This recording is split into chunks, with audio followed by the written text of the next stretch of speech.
ಖಾರ ಬಣ್ಣ ಮತ್ತು ರುಚಿ ಆಚಿ ಚಿಲ್ಲಿ ಪೌಡರ್.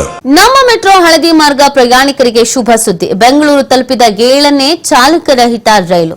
ಜನವರಿಯಲ್ಲಿ ವಾಣಿಜ್ಯ ಸಂಚಾರ ಆರಂಭ ಸಾಧ್ಯತೆ. 2 ರೈಲುಗಳ ಓಡಾಟದ ಸಮಯ 8 ರಿಂದ 10 ನಿಮಿಷಕ್ಕೆ ಇಳಿಕೆ ಸಾಧ್ಯತೆ. ಆರ್ವಿ ರಸ್ತೆಯಿಂದ ಬೊಮ್ಮಸಂದ್ರಕ್ಕೆ ಸಂಪರ್ಕ ಕಲ್ಪಿಸುವಂತಹ ಹಳದಿ ಮಾರ್ಗ. ಡಿಸೆಂಬರ್ 10ರಂದು ಕೋಲ್ಕತ್ತಾದಿಂದ ಹೊರಟಿದ್ದಂತಹ ರೈಲು ಬೋಗಿಗಳು ಕೋಲ್ಕತ್ತಾದ ತಿತಾಘಡ್ನಿಂದ ಹೊರಟಿತ್ತು ರೈಲು ಬೋಗಿಗಳು. ನಿನ್ನೆ ಸಂಜೆ ಬೆಂಗಳೂರಿನ ಹೆಬ್ಬಗೋಡಿ ಡಿಪೋಗೆ ಆಗಮನ ಆಗಿದೆ. 2026ರ ಮೇನಲ್ಲಿ ಪಿಂಕ್ ಲೈನ್ ಮೆಟ್ರೋ ಆರಂಭದ ನಿರೀಕ್ಷೆಯನ್ನ ಇಟ್ಕೊಳ್ಳಲಾಗಿದೆ. ನಮ್ಮ ಮೆಟ್ರೋ ಹಳದಿ ಮಾರ್ಗ ಪ್ರಯಾಣಿಕರಿಗೆ ಶುಭ ಸುದ್ದಿ. ಕಾಯ್ಕೊಂಡು ಕೂತಿದ್ರು, ಆದಷ್ಟು ಬೇಗ ಈ ಕೆಲಸ ಆಗಬೇಕು ಅಂತ ಫೈನಲಿ ಅವರಿಗೆ ಒಂದು ಗುಡ್ ನ್ಯೂಸ್ ಸಿಗ್ತಾ ಇದೆ. ಓಡಾಟ ಮಾಡೋದಕ್ಕೆ ಅನುಕೂಲ ಆಗುತ್ತೆ ಅಲ್ಲ, ಸೊ ಆರಾಮಾಗಿ ಓಡಾಡಬಹುದು. ಆ ಕಾರಣಕ್ಕಾಗಿ ಇದೀಗ ಬೆಂಗಳೂರು ತಲುಪಿರುವಂತದ್ದು 7ನೇ ಚಾಲಕರಹಿತ ರೈಲು. ಜನವರಿಯಲ್ಲಿ ವಾಣಿಜ್ಯ ಸಂಚಾರ ಆರಂಭ ಆಗಬಹುದಾದ ಸಾಧ್ಯತೆ ಇದೆ ಅಂತ ಹೇಳ್ತಾ ಇದ್ದಾರೆ. ಇನ್ನೇನು ಜನವರಿ ಶುರು ಆಯ್ತಲ್ಲ. 2 ರೈಲುಗಳ ಓಡಾಟದ ಸಮಯ 8 ರಿಂದ 10 ನಿಮಿಷಕ್ಕೆ ಇಳಿಕೆ ಆಗಬಹುದಾದ ಸಾಧ್ಯತೆ ಇದೆ. ಈ ಬಗ್ಗೆ ಮಾಹಿತಿ ನೀಡ್ತಾರೆ ನಮ್ಮ ಪ್ರತಿನಿಧಿ ಗಣೇಶ್. ನಮ್ಮ ಮೆಟ್ರೋ ಹಳದಿ ಮಾರ್ಗ ಪ್ರಯಾಣಿಕರಿಗೆ ಇದೊಂಥರ ಶುಭ ಸುದ್ದಿ. ಯಾವ ರೀತಿಯಾಗಿ ರಿಯಾಕ್ಷನ್ ಸಿಗ್ತಾ ಇದೆ?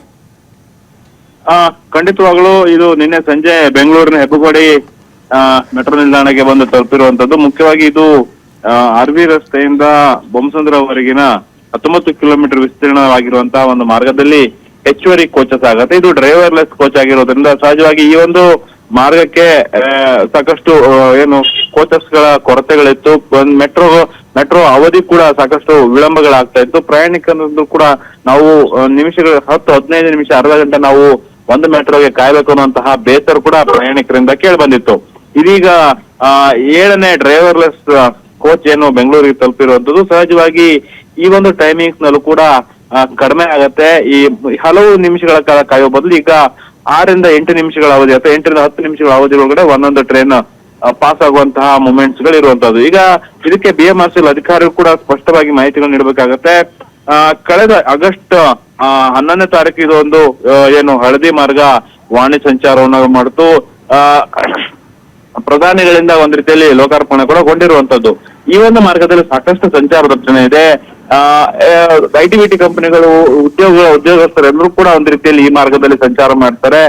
ಸಾವಿರಾರು ಸಂಖ್ಯೆಯಲ್ಲಿ ಪ್ರತಿನಿತ್ಯ ಏನು ಜನರು ಓಡಾಟ ಅನ್ನೋ ಸಂಖ್ಯೆ ಇರುತ್ತೆ. ಹಾಗಾಗಿ ಹೆಚ್ಚುವರಿ ಕೋಚ್ಗಳ ಅವಶ್ಯಕತೆ ತುಂಬಾ ಅನಿವಾರ್ಯತೆ ಕೂಡ ಇರುವಂತದ್ದು. ಈಗ ಡ್ರೈವರ್ಲೆಸ್ ಕೋಚ್ ತಲುಪಿರುವಂತದ್ದು ಜನವರಿ ತಿಂಗಳ ಅಂತಂದ್ರೆ ಮುಂದಿನ ತಿಂಗಳ ಆರಂಭದಲ್ಲೇ ಈಗ ಅದೊಂದು ಆಡ್ ಆಗತ್ತೆ ಅನ್ನುವಂತ ಮಾಹಿತಿಗಳು ಕೂಡ ಈಗ BMRCL ಅಧಿಕಾರಿಗಳಿಂದ ತಿಳಿದು ಬಂದಿದೆ.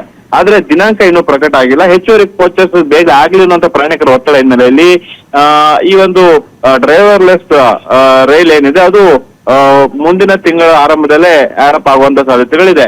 ಅಂದ್ರೆ ಡಿಸೆಂಬರ್ 10ರಂದು ಇದು ಕೋಲ್ಕತ್ತಾದ ಟಿಟಾಗರ್ನಿಂದ ಹೊರಟಿದಂತ ಡ್ರೈವರ್ಲೆಸ್ ಟ್ರೈನ್ ನಿನ್ನೆ ಸಂಜೆ ಹೆಬ್ಬಗೋಡಿ ಡಿಪೋಕ್ಕೆ ಬಂದು ತಲುಪಿರುವಂತದ್ದು. ಹಾಗಾಗಿ ಈ ಒಂದು ವಿಚಾರ ಏನಿದೆ ಆರ್ವಿ ರಸ್ತೆಯಿಂದ ಬೊಮ್ಮಸಂದ್ರ ಮಾರ್ಗಕ್ಕೆ ಸಂಚರಿಸುವಂತ ಪ್ರತಿನಿತ್ಯ ಓಡಾಡುವಂತಹ ಸಾವಿರಾರು ಪ್ರಯಾಣಿಕರಿಗೆ ಇದು ಗುಡ್ ನ್ಯೂಸ್ ಅಂತಾನೆ ಹೇಳ್ಬೋದು. ಥ್ಯಾಂಕ್ ಯು ತಮ್ಮೆಲ್ಲ ಡೀಟೇಲ್ಸ್ಗಾಗಿ.